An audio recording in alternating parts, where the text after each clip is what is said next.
Señal directa.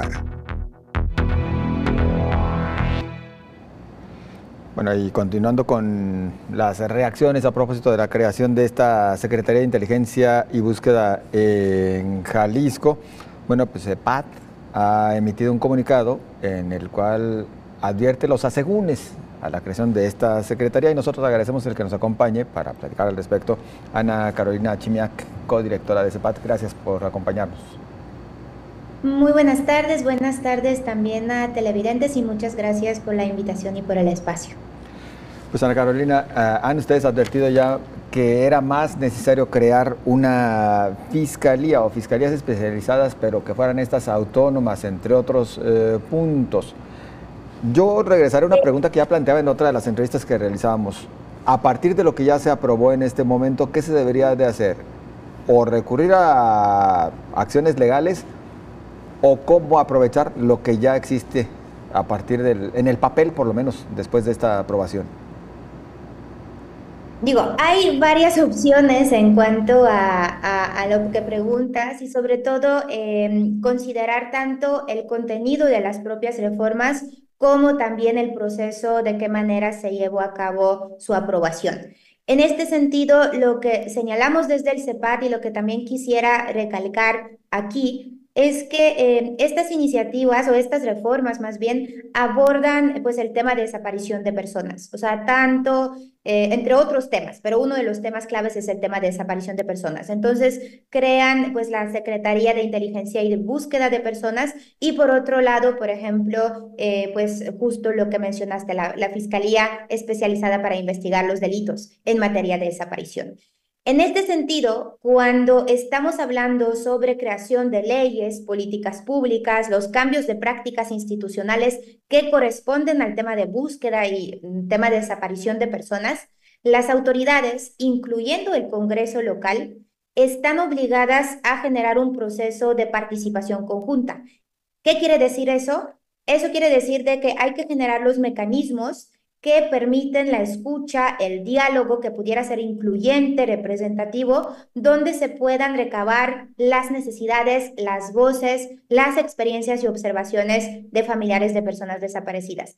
Lamentablemente no se cumplió con esta obligación. Esta obligación quisiera reiterar que está pues establecida tanto por la Ley de Personas Desaparecidas del Estado de Jalisco como la Ley General en materia de desaparición. Entonces estamos enfrentando primero un proceso que ha violentado pues el marco jurídico correspondiente al tema de desaparición y los derechos de las víctimas. Por otro lado, también pues hay cuestiones que podríamos pues generar posteriormente. Si queremos, tanto por la violación al proceso como también por implicaciones, pues impugnar esas reformas, pues podríamos pues presentar un amparo, un recurso de amparo. No obstante, pues nos preocupa también la situación, francamente, del paro del Poder Judicial, cómo podría proceder también ese recurso vía esta vía. Y además, pues si ya se aprobó la reforma, claramente también podría ser durante la siguiente legislatura un proceso de pues, generar ciertos cambios, también poder a partir de la ley orgánica, los reglamentos correspondientes, pues ajustar algunas cuestiones que representan riesgos que hemos señalado también en múltiples momentos, sobre todo riesgos de abusos, de violaciones a los derechos humanos o de ciertos vicios institucionales, pero tal cual no sabemos todavía de qué manera se piensa seguir con este proceso, por lo que todavía estamos también pensando en una buena estrategia, sobre todo que pues esa secretaría y esas reformas pues fueron aprobados apenas el día de ayer. Ustedes en su comunicado y otros organismos defensores de derechos humanos, incluso el propio Comité de Desaparecidos de la Universidad de Guadalajara y diversos colectivos, sí confirman que fue un proceso fast track ahí en el Congreso del Estado. Hablan de estos riesgos de los que ya hay algunos señalamientos. Yo quiero leer un parrafito menos de un parrafito a nuestra audiencia en torno a este comunicado.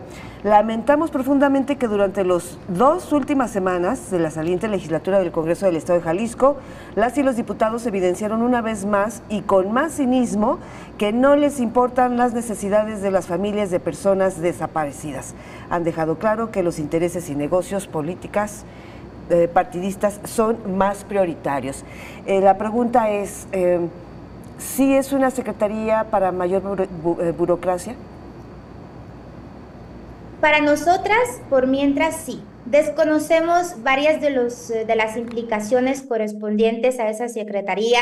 No se ha compartido los fundamentos, los análisis. Es por eso que, pues, como sociedad en conjunto, como organizaciones que trabajamos y damos seguimiento al tema, pero principalmente las familias, pues desconocemos por completo, pues, la base o, pues, las propuestas principales por qué la creación de esta secretaría. Pero al momento de analizar tal cual, pues tanto la iniciativa como algunas de las atribuciones e implicaciones, la verdad sí identificamos ciertos riesgos. El tema de burocracia en sí nos preocupa porque primero es una macrosecretaría, es una secretaría monstruo que abarca diversas direcciones, dependencias, por lo que nos preocupa que la prioridad de la búsqueda, que debe ser inmediata, operativa, va a cruzarse por distintos procesos.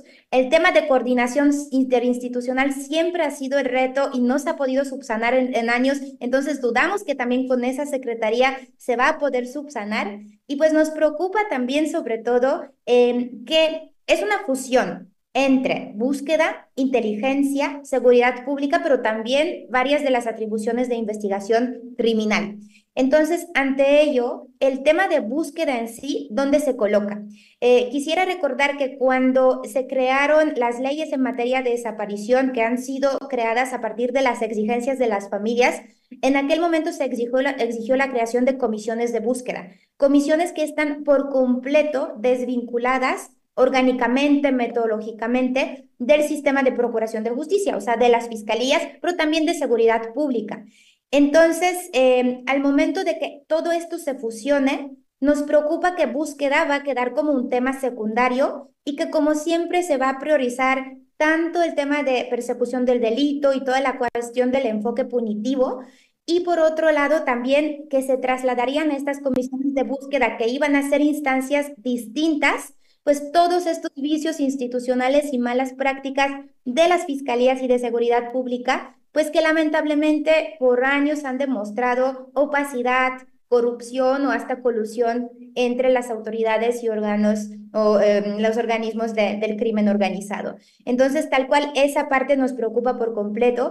Y la otra cuestión, si es una ente tan amplia y además pues es una secretaria muy poderosa, claramente sería pues una secretaría también de un poder pues muy fuerte político, no solo de recursos, que eso sí es importante, pero también del poder político. Entonces, esto se podría usar a favor, pero también en varios momentos, pues en cualquier momento se puede cambiar la persona titular, mover el personal que ya debe de estar capacitado y además certificado y permanente por la confianza con las víctimas. Y por otro lado, por ejemplo, el tema de instrucciones o órdenes directas de parte del gobernador, cuando, por ejemplo, puede ser estos casos hay que priorizar, este tipo de casos mejor no investigar porque son los casos con el involucramiento de servidores públicos y sabemos que Jalisco ha sido el estado con un gran número de casos de desapariciones forzadas y el involucramiento de servidores públicos, sobre todo de instancias de seguridad pública en la comisión de estas desapariciones.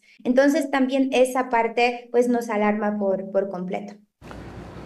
Ana Carolina, en lo personal, y prácticamente nos queda un minuto, preguntaría, o me enfocaría, mejor dicho, sobre todo al tema de la inclusión a las familias y a las organizaciones que por años vienen trabajando en estos temas de la búsqueda de nuestros desaparecidos. ¿Empujarían o procurarían algún acercamiento para que sí se les tome en cuenta, no como ha sucedido hasta el momento?